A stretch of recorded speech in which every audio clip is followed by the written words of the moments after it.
When people run in circles, it's a very, very mad world.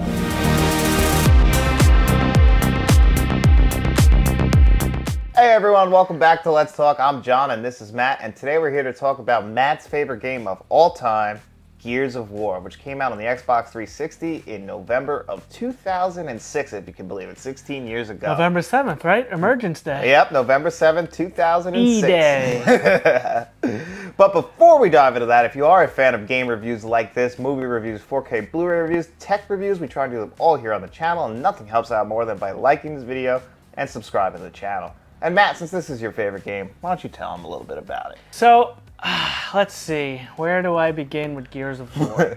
Well, funny story actually. John kind of showed me Gears of War. I was aware of it at the time. We lived together. We were sharing a room, and like we had a pretty sweet setup. We had our two queen-size beds, and then a nightstand in between, and then on the one side of the room we had a TV in two corners and a big TV in the center. So we would sit and play video games and watch a movie at the same time. It was fucking excellent. We had a fish tank in the back. We were living the life. Yeah. And, it was the time of our life, literally. And this was like right in the beginning of 360 era. So I remember, and November 7th, 2006, Yep. this came out. Right. So my birthday is November 16th. So for my birthday, I usually get some games. And I remember, so this came out the 7th, came out the week before my birthday. You picked up Gears of War, and I picked up Tony Hawk's Project 8. Yep. And we got home, we started playing them, and then I was playing my game, and I'm looking over like, oh, that looks pretty good.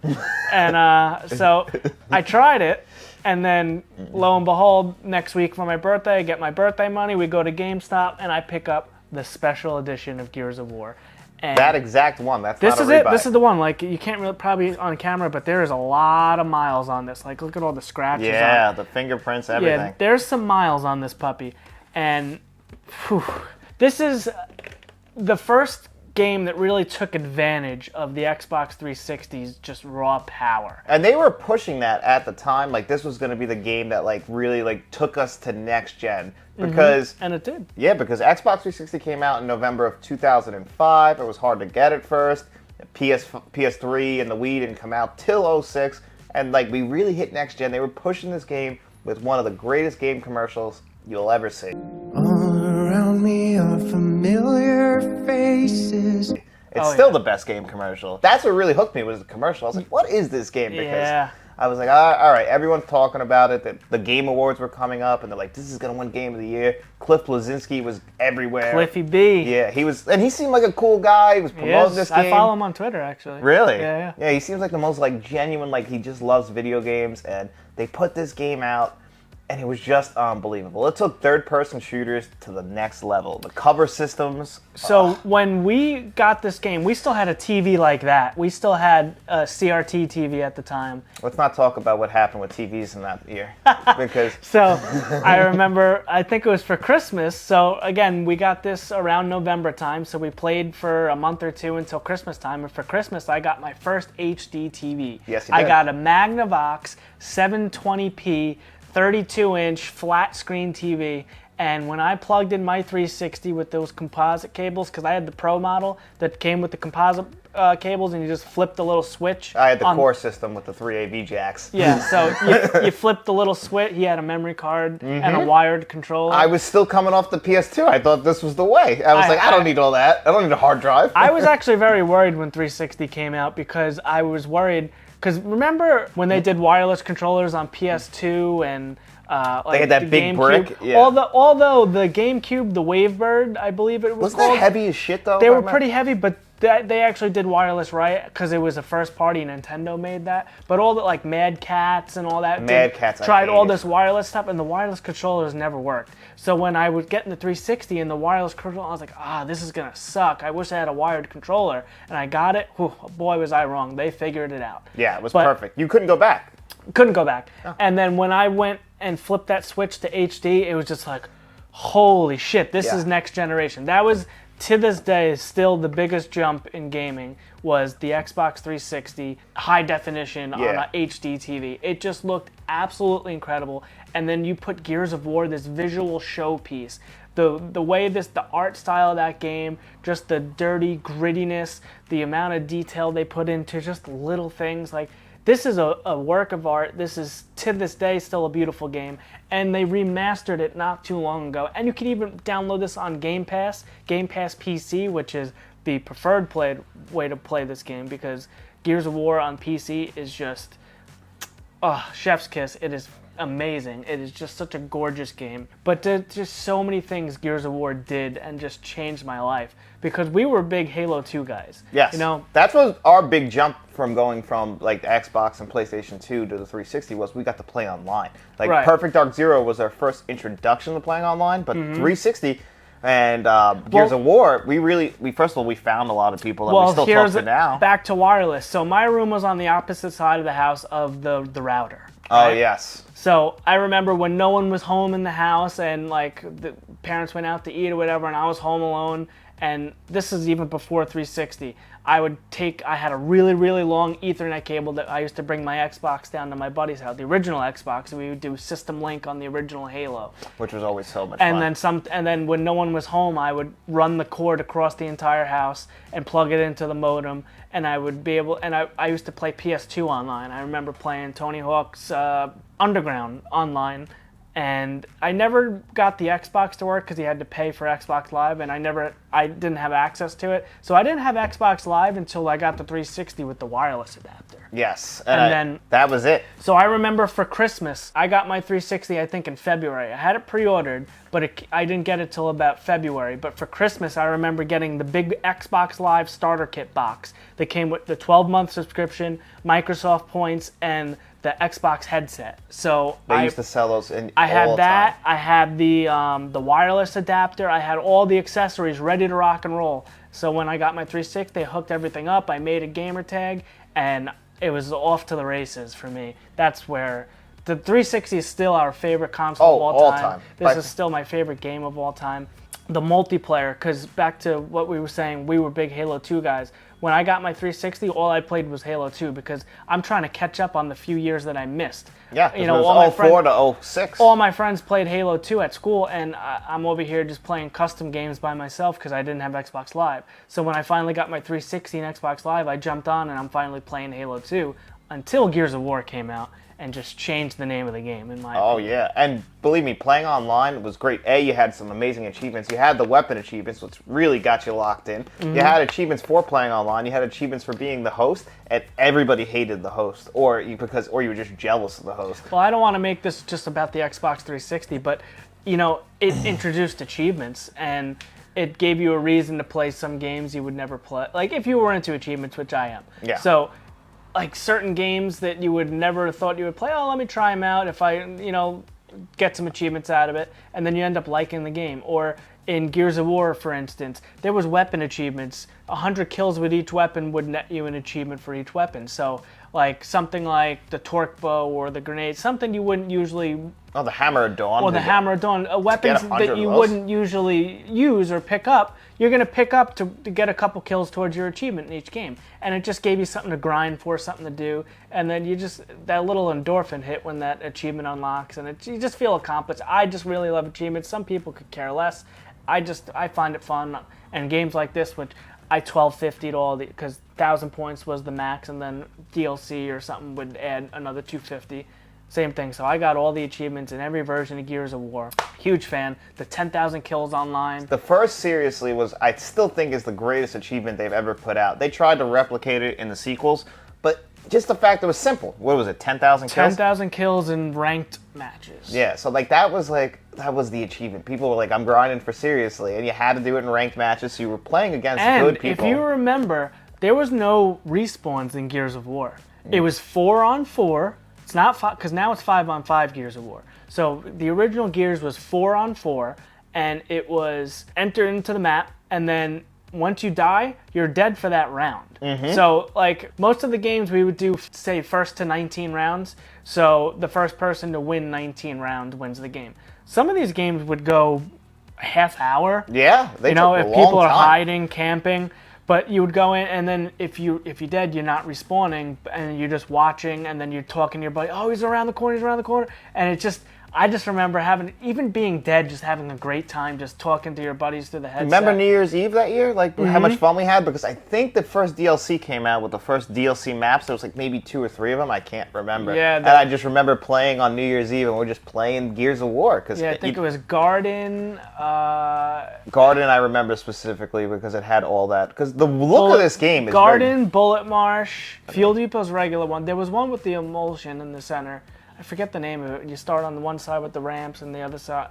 I don't remember the name of the maps. Damn, it's been a while. Yeah. But you know, it was so different. And the gore, the blood and gore in this game, the shotgun. I said when we were playing the other day, does anything feel better than when you take someone's head off in this game? That headshot sound in Gears of War. Oh my god. The blood splatters and you hear it and you feel it. It still feels good. The skulls just pop and then the bodies stop and then they just drop. Or when you just explode them with a shotgun, or you blow limbs off with a shotgun.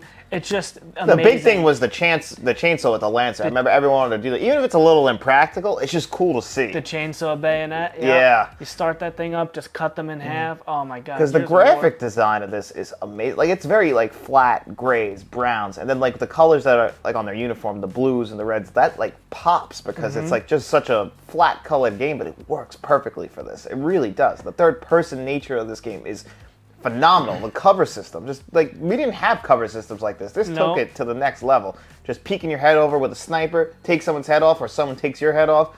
Never felt better than it does in Gears of War. And this is still today, like Gears 5, they play in the professional leagues. Oh, do they? Oh, yeah. Oh, yeah, okay. Yep. Gears 4, I even think Gears 3 they did for a while. But, you know, this came at the time where there wasn't, like, Halo and I think Call of Duty was just starting to... But those are FPS. This is like, I don't I'm remember. I'm just talking about competitive shooters. Yeah. You know, there wasn't many. It was really just Halo, some Call of Duty stuff. And this is maybe Call of Duty. Rainbow Six. You remember Call of Duty came out in 2006? 3, I think. Yeah, this is before Modern Warfare. Yeah, this is before Modern Warfare. Yeah. But, you know, Halo was it at the time. And then this was like, well, hold on, what's going on over there? And it really just kind of changed the game. Halo 3 came back, and, you know, everyone played Halo 3. But Gears of War is just, it's a different animal.